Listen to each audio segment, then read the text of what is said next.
मुझसे इतना है गिला। इसका मतलब है तुम वाकई किसी से मिली थी और तुमने मुझे बताया भी नहीं, बल्कि छुपाया मुझसे। प्लीज शाजी, हम पब्लिक प्लेस पर हैं, तो प्लीज आराम से बात करो। और मैं नहीं जानती कि वो कौन था, मैं तो उसे जानती तक नहीं हूँ। वो तो बस उसने मुझे लिफ्ट दी। लेकिन वो तो तुम्हें जानता है ना? नहीं, वो मुझे नहीं, सना को जानता है। क्या कह रहा था वो? कि इस बात से तुम्हारा क्या ताल्लुक है? तुम मुझे बताओगे क्या कह रहा था? वो तुम्हारे भाई जवार और सना के ताल्लुक के बारे में पूछ रहा था। वो मेरे भाई सवार के बारे में पूछ रहा था और तुम मुझसे पूछ रहे हो कि मेरा ताल्लुक क्या है? वही आदमी है जिसको मैंने और तुमने जहर देकर मारा था। तुम्हारा दिमाग तो ठीक है? देखो शाजी, प्लीज तुम परेशान मत हो, मैंने उसे कुछ नहीं बताया। जैसे उसने मुझसे ये सब सवाल पूछे, मैं फौरन उसकी गाड़ी से उतर गई। आज के बाद तुम ना तो किसी से लिफ्ट लोगी ना ही किसी की गाड़ी में बैठोगी, समझ आई तुम्हें? अच्छा तुम ये बताओ कि तुम मेरी अम्मी से कब बात करोगे? वो मुझसे पूछती रहती है कि मैं हर रिश्ते से क्यों इनकार कर देती हूँ। फिर वही बात, तुम्हें मालूम है कि मैं कितना परेशान हूँ, मेरी अम्मी की कितनी तबीयत खराब है, लेकिन तुम्हें वही शादी की रट। अच्छा तो एक बार प्लीज आके मेरी अम्मी से मिल ही लो, उन्हें थोड़ा इत्मीनान तो हो जाएगा। जब मुझे वक्त होगा तो मैं मिल लूंगा। प्लीज बार बार ये सब मुझे मत बोला करो, समझ आई तुम्हें?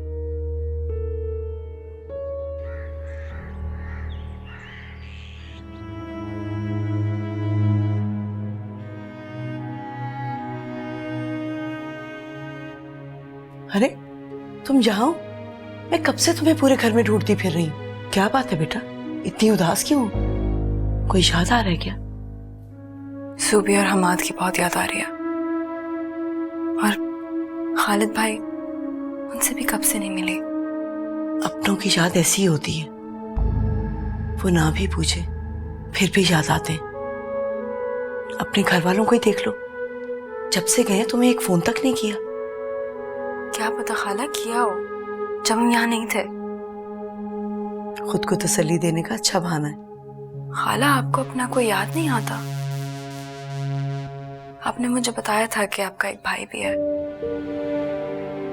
हाँ है, मगर अब तो वो मेरी जान का दुश्मन बन चुका है। भाई कोई भी जुर्म कर ले, कैसा भी गुनाह कर ले, मैंने उन्हें माफ करके दिल से लगा लेती हूँ। मगर अगर बहन से कोई गलती हो जाए तो उसे कभी भी माफ नहीं करती। फिर तो खाला बहनें भाइयों से ज्यादा मोहब्बत करती हैं। तो और क्या, खुद को ही देख लो, भाई को कैसे याद कर रही हो। पता नहीं वो तुम्हें याद करता भी होगा कि नहीं। क्या पता खाला करते ही होंगे। तो और क्या, करता ही होगा, लेकिन वो तुम्हारी भाभी की वजह से मजबूर है। क्या पता वैसे इजहार ना कर सकता हो। कोई बात नहीं।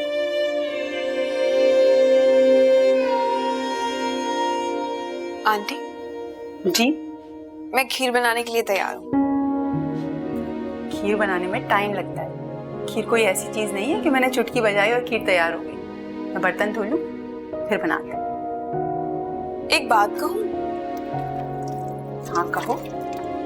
जब सारी चीजें बाजार से आसानी से मिल जाती तो क्या जरूरत है कि हम इतनी मेहनत करें? ठीक कह रही हूँ, लेकिन बाजार की बनी हुई चीज में और घर की बनी हुई चीज में फर्क होता है। इसी फर्क की वजह से घर के मर्द घर की औरतों के बने हुए हाथ के खाने को पसंद करते हैं। लेकिन अगर तुम्हें खीर बनाने में कोई एतराज है ना, तो कोई और चीज बना लो। अंडा बना लो, जल्दी बन जाएगा। अंडा? कोई ऐसी चीज बनाओ भाई जो महल्ले के चंद घरों में बांटी जा सके। अब अंडा तो नहीं बांटा जा सकता ना। ठीक है, तो फिर मैं खीर कल बनाऊंगी। मैं अपनी दोस्त के घर जा रही हूँ। मुझे तो शक है इसे अंडा भी बनाना आता है।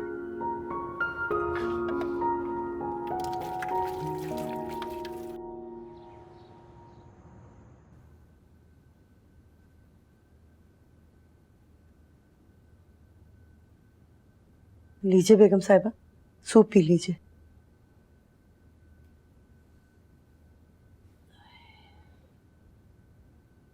अंजला के हिस्से का काम कर रही हो तो पूरा तो करो नूरबानो। जी मैं समझी नहीं बेगम साहिबा। हंसला तो हमें अपने हाथ से सूप पिलाती है।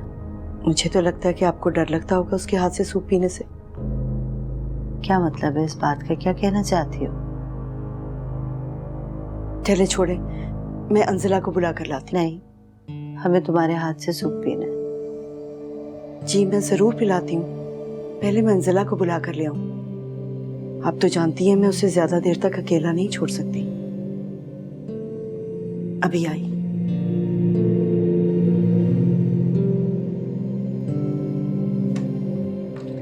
शुक्र है तुम भी अपने कमरे में नजर आए। तुम क्यों ये तलाश कर रही? कोई काम होगा? बगैर काम के मैं तुम्हें तलाश नहीं कर सकती। लगता नहीं है मुझे। अब तुम हर एक को अपनी नजर से देखोगे तो कोई कभी भी मुखलिस नजर नहीं आएगा। खैर ये सारी बातें छोड़ो और ये बताओ क्या काम है मुझसे? अंजला से मिले तुम क्यों पूछ रही हो? क्योंकि मैं जानना चाहती हूँ कि उसके बारे में तुम अभी भी वैसा ही सोचते हो या इरादा बदल दिया है तुमने? इरादा भी पूरा ही कहा हुआ है जो उसे बदलूंगा मैं। क्या मतलब? वैसे किसी और फायदे की खातिर मेरा इरादा बदल भी सकता है। कैसा फायदा? छोड़ो ना यार, लेकिन वक्त आने पे जरूर बताऊंगा। तो फिर ठीक है, लेकिन एक बात तुम याद रखना, अगर तुम अपने इरादे से बाज ना आए तो इस घर में एक और बड़ा हादसा रूनुमा हो सकता है।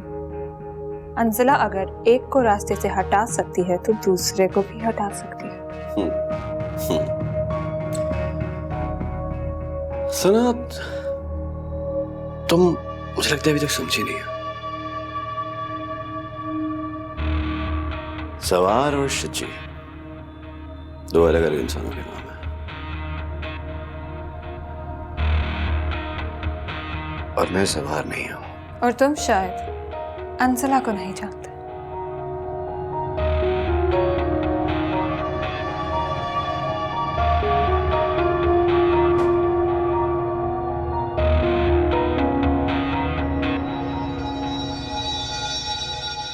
जैन, मेरी अम्मी जान बीमार है और तुमसे इतना नहीं हुआ कि तुम जाकर उनकी खैरियत मालूम कर लो? जब तुम्हें मेरे माँ बाप की कोई फिक्र नहीं है तो मैं क्यों तुम्हारी अम्मी जान की फिक्र करूं? अच्छा, तो तुम अब मुझसे मुकाबलेबाजी पे उतर आए हो? नहीं, मैं ऐसा बिल्कुल नहीं सोचता, और शायद तुम समझना नहीं चाहती कि रिश्ते गिव एंड टेक पे बनते हैं, और बस मैं तुम्हें यही बात समझाना चाहता हूँ। जैन, कम से कम मुझे तो तुमसे इन बातों की बिल्कुल तवक्को नहीं थी। लेकिन मैं तुमसे हर बात की तवक्को करना सीख गया हूं। आहिस्ता आहिस्ता तुम भी सीख जाओगी। जैन, तुम अब मेरी इंसल्ट कर रहे हो? और तुम जो हर रोज मेरी माँ के सामने मेरी इंसल्ट कराती हो उसका क्या? क्या क्या इंसल्ट करवाई है मैंने तुम्हारी? बताओ मुझे। हफ्सा, जब एक शौहर को पता ही ना हो कि उसकी बीवी कहाँ गई है और कब वापस आएगी, ये इंसल्ट से कम नहीं है। ठीक कहा था अम्मी जान ने कि तुम जैसे मिडिल क्लास लोग ऐसी बातों को अपनी इंसल्ट समझते हैं जो दूसरों की खुद मुख्तारी कहलाती है। अगर ये मसला मिडिल क्लास का है ना, तो मुझे भी तुमसे यही खुद मुख्तारी चाहिए, और मेरे ख्याल से तुम्हें इस बात पे कोई एतराज भी नहीं होगा। तुम कहना क्या चाहते हो? सिर्फ इतना कहना चाहता हूँ कि तुम अपनी क्लास की वजह से मुझे और मेरे माँ बाप को मुलाजिमों की तरह ट्रीट करती हो। तुम्हें अपने लिए और अपने माँ बाप के लिए अगर इज्जत चाहिए ना, तो उसके बदले तुम्हें मुझे और मेरे माँ बाप को भी इज्जत देनी होगी। बोलो, मंजूर है? बस जैन, मैं बिल्कुल मूड में नहीं हूँ तुमसे इस बारे में बात करने के। सारा दिन तो तुम घर से बाहर होती हो, तुम्हारी सूरत देखने को तरस जाते हैं हम लोग, और जब तुम घर आती हो तो बहुत थकी हुई होती हो, जैसे कल हुआ था, और कल भी यही होगा। तो फिर हमें कभी मौका ही नहीं मिलेगा ये बात करने का, और मुझे पता है ये कभी बात होगी नहीं हमारी।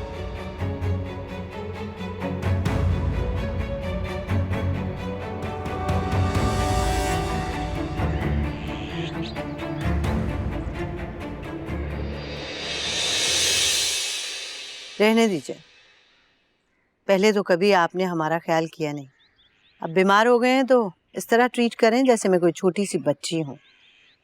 सिर्फ 2-4 दिन के लिए इस्लामाबाद क्या गया? ये आपने अपनी क्या हालत कर ली है? कहने का क्या मतलब है आपका? जानबूझकर बीमार हुए हैं?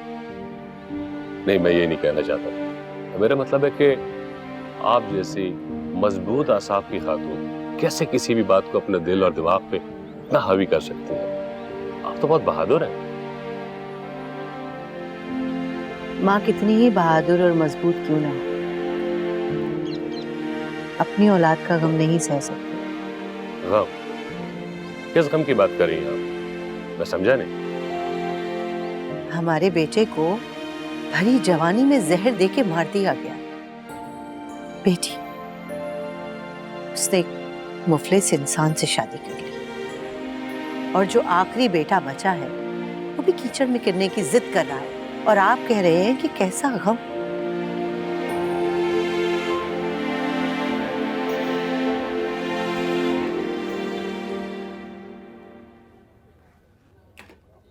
जल्दी कहो, क्या बात करने के लिए बुलाया?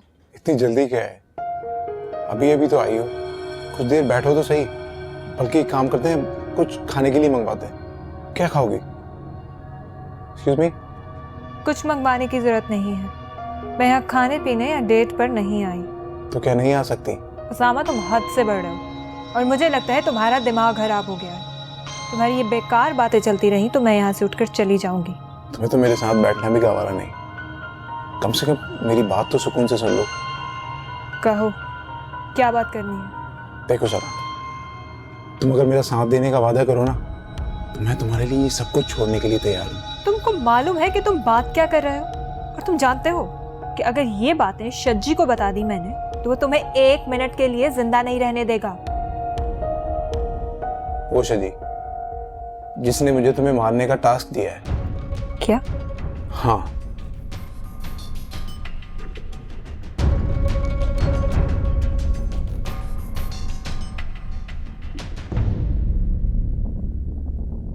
अंजला बीबी, हाँ बोलो। ये शजी पापा ने आपके लिए दी है।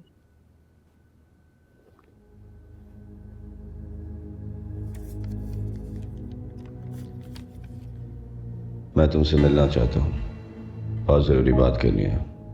तुम्हारी खाला हर वक्त तुम्हारे साथ होती है, इसलिए मजबूरन ये खत लिख रहा हूँ।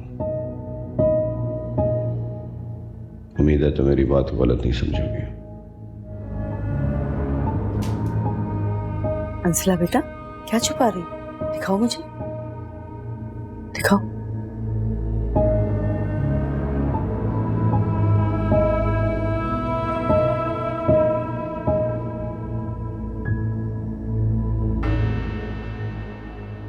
ये बात हमें रामिस को बता देनी चाहिए। नहीं, मैं मिलूंगी उससे। अगर ऐसे डरती रही तो वो और शेर हो जाएगा। फिर मैं तुम्हारे साथ जाऊंगी। खाला, मैं कहीं नहीं जाऊंगी, यही इसी घर में उससे बात करूंगी। मगर बेटा, तुम्हारा उसके साथ अकेले बात करना ठीक नहीं है। मैं जाऊंगी तुम्हारे साथ। खाला, फिक्र ना करें, मुझे कुछ नहीं होगा। मगर बेटा, कहा ना, मुझे कुछ नहीं होगा।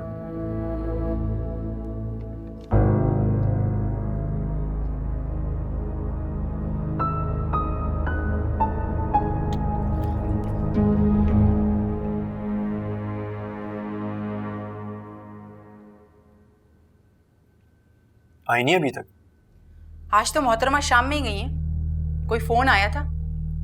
किसका फोन आया था? पता नहीं, उसकी किसी दोस्त का होगा। लो ये खीर खाओ, उसने बनाई है। अरे वाह, लगता है मैडम की अकल थोड़ी थोड़ी ठिकाने आने लग गई है।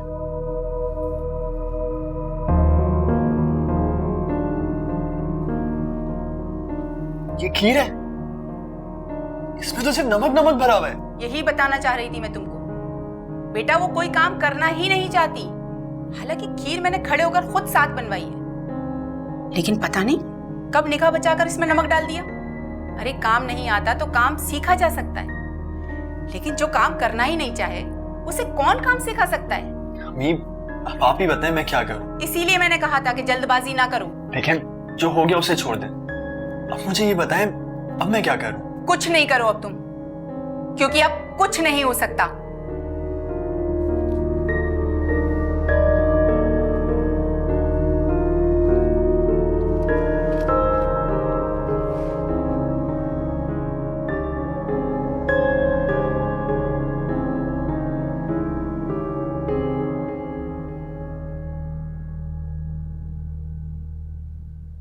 तुम इस हद तक जा सकते हो शजी, मैं सोच भी नहीं सकती थी। अगर तुम मुझे अपने रास्ते से हटाना चाहते हो तो मैं भी तुम्हें चैन की नींद नहीं सोने दूंगी। तुमने मेरी जिंदगी जीने की ख्वाहिश का गलत मतलब लिया है। मैं तुम्हें बताऊंगी कि सना कद्दूस है क्या। बर्बाद कर दूंगी तुम्हें।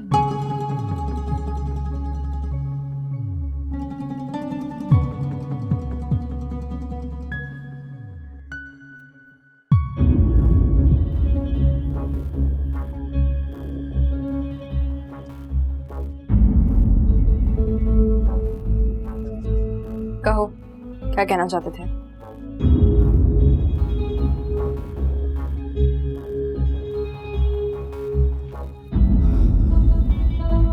क्या मैं यकीन कर लूं कि तुम मेरी बात को ठंडे दिलो दिमाग से सुनोगी?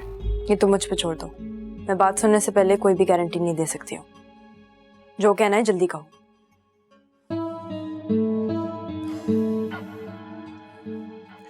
देखो अंसला, मैं तुमको इस कैद से आजादी दिलाना चाहता हूँ। मैं सुन रही हूँ, पूरी बात करो। और ये तभी मुमकिन है जब तुम मुझसे शादी के लिए। बस इसके आगे एक और लफ्ज मत कहना। प्लीज अंसला, मुझे गलत मत समझो।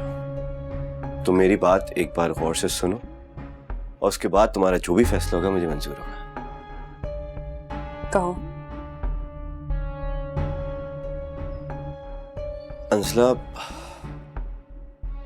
मुझसे शादी करने के बाद तुम पे लगे सारे इल्जाम खत्म हो जाएंगे और तुमको इस घर में वही इज्जत और मोहब्बत मिलेगी जिसकी तुम हकदार हो। तुम्हारे सर से जवार भाई की कत्ल का। मैंने जवार को नहीं मारा है, मैं बेकसूर हूँ। मुझसे